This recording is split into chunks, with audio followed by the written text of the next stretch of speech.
Today I'm going to show you how to sew the binding onto the Wren sleeves. We construct the binding a little bit differently to make it more beginner friendly.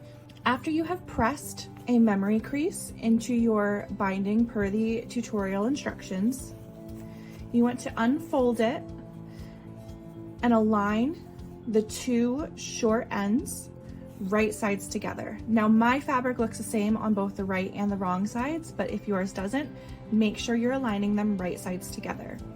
You're going to sew along the short end with a 3/8 inch seam allowance. Once it's sewn, press the seam flat and then fold it back along that crease that you created. Once that's done, you can set your cuffs aside and grab your sleeve. This sleeve has already been sewn and just needs the gathering stitches. When you're done sewing a row of gathering stitches, with your needle up, lift your presser foot and then pull your fabric away from your machine. You want to leave a tail so that when you're pulling your gathering stitches, you have something to pull on. I like to sew 2 rows of gathering stitches because I feel that it makes my gathers a little more even. Now that we've sewn our gathering stitches, let's fold our sleeve in half and find the center point. Mark that with a pin or clip. We'll take one of our sleeve bindings and we're going to find the center point on this as well. So fold at the seam and then mark this side with a pin or clip. Now I am marking along the raw edge, not the folded edge.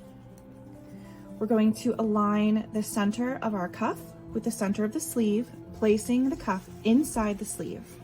The opposite end of our cuff with the seam is going to align with the side seam of the sleeve. Pin those in place. Now, as you can see, the sleeve binding is smaller than the actual sleeve opening itself. So we are going to take our gathering stitches and we're going to gather our sleeve to fit the binding. The reason that we find the center of our binding and our sleeve is so that we can make sure that our gathers are even on each side. It's a little bit easier when you divide it in half rather than gathering the entire sleeve width and trying to get them even. So once our sleeve has been gathered to fit this half, we're going to do the same with the other side. I'm going to move my clip over so that I can reach my gathering threads over here. Now that our sleeve has been gathered to fit the binding, I'm going to tie a little knot in my gathering threads so that my gathers don't get too loose. Now that we have our knots tied and our gathering threads won't go anywhere, we can adjust our gathers so that they're even. If you don't want to tie knots and you're using pins, you can also wrap your gathering threads around the pins so that your gathers won't pull out as you're adjusting them. Once you have your gathers the way that you like them, we're going to pin or clip all the way around the sleeve opening and the cuff.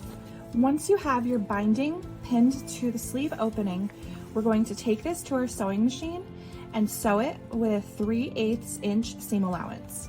When sewing in the round, I find it much easier to sew with the foot inside the opening.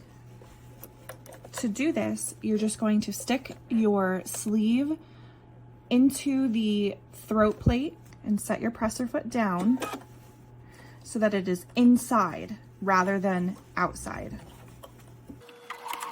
If you stop with your needle in the down position, you can easily pivot your fabric to maneuver it as it needs to be.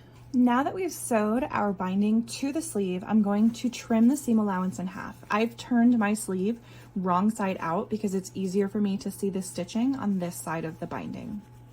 With your sleeve right side out, press the binding, the folded edge, down away from the sleeve. Then you're going to take that folded edge and you're going to press it up until it covers that stitching, just like this.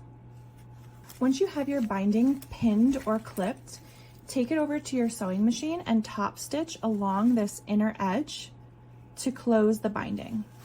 Turn your sleeve right side out, and now you have a finished sleeve binding.